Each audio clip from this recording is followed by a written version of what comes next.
নমস্কার, এমসি একাডেমির পক্ষ থেকে তোমাদের সকলকে জানাই স্বাগত। আমি মঞ্জুরি। আজকে যে বিষয়টা নিয়ে তোমাদের সঙ্গে আলোচনা করব, যারা journalism and mass communication university of ক্যালকাটার আন্ডারে মাইনর মেজরে সেমিস্টার 3 তে পড়ো, তাদের ডিএসসিসি 4 অনেক রিকোয়েস্ট এসেছিল।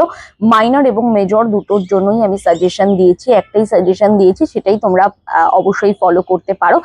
সাজেশনে যে কোয়েশ্চেন গুলো করছি সেটা অবশ্যই বলবো, তার আগে বলে রাখি আজকের ভিডিওটা যদি তোমাদের ভালো লাগে অবশ্যই তোমরা লাইক করো, কমেন্ট করো, শেয়ার করো এবং journalism and mass communication related অনেক ভিডিও পেতে আমাদের চ্যানেলটা তোমরা অবশ্যই সাবস্ক্রাইব করো এবং পাশে থাকা বেল আইকনটা অবশ্যই ক্লিক করো। প্রথম যে কোয়েশ্চেনটা দিয়েছে, what do you understand by this agenda setting, what role does agenda setting play in constructive public relation, মানে এজেন্ডা সেটিং বলতে তুমি কি বোঝো এবং গঠনমূলক জনমত তৈরিতে এজেন্ডা সেটিং কি ভূমিকা পালন করে।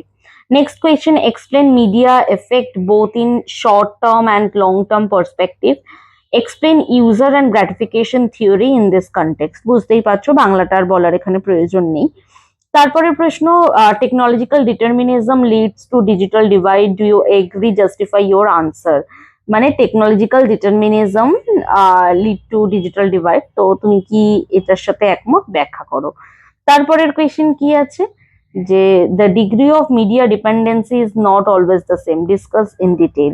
তো মিডিয়া ডিপেন্ডেন্সি সবসময় একই রকম হয় না, আলোচনা করো। তারপরের প্রশ্ন কি আছে, what is dominant paradigm of development?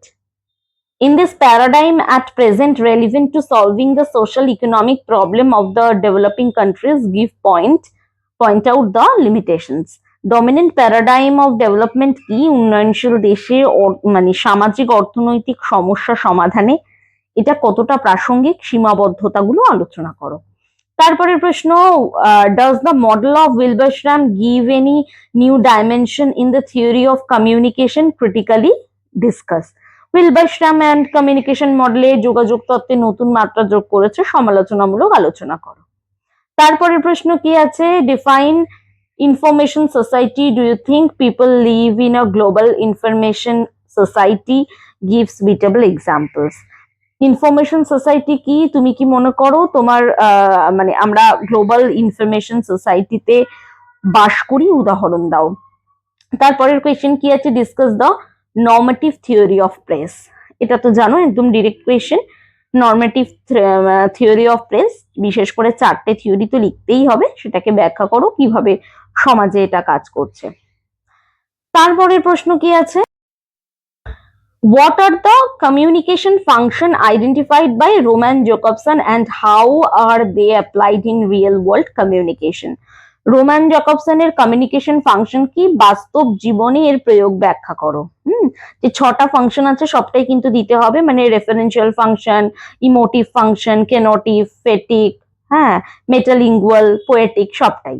তারপরের কোয়েশ্চেন কি আছে, শ্যানন বেভার যে কমিউনিকেশন, এক্সপ্লেন দ্য কি element of Shannon Weaver mathematical model of communication. তারপরের কোয়েশ্চেন আছে, what are the 4 theory of mass communication according to Denis McQuail, discuss any 2 of them in detail. তোমরা কিন্তু 4টেই পড়ে রাখা ভালো, ওকে। তারপরে হচ্ছে 4টেই ডিটেলে পড়ে রাখো। আচ্ছা, তারপরে ক্রিটিক্যাল পলিটিক্যাল ইকোনমি, এটা দিয়ে যে কোনো কোয়েশ্চেন আসতে পারো, এটা একটু ভালো করে পড়ে যেও। তারপরে যে প্রশ্নটা পড়বে, explain the role of media conglomeration in the era of globalization. এটা হবে না, এরা অফ গ্লোবালাইজেশন। গ্লোবালাইজেশন যুগে মিডিয়া কংগ্লোমারেশনের ভূমিকাটা আলোচনা করো। তারপরের কোয়েশ্চেন, যেটা কোয়েশ্চেন বা টপিক দিয়ে দিয়েছি, হাইপোডার্মিক নেডল মডেল এবং 2 স্টেপ ফ্লো থিওরি, এটাও বোর্ড প্রশ্নের জন্য পড়ে যাওয়াটা ভালো। যে কোয়েশ্চেন গুলো আমি দিলাম যদি তোমরা ভালো করে পড়ে যাও, আশা করি তোমরা কমন পাবে।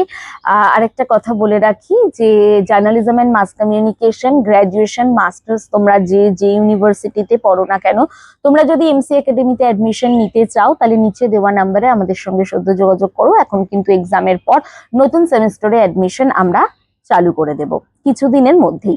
তো আজকের ভিডিওটা এটুকুই, নমস্কার।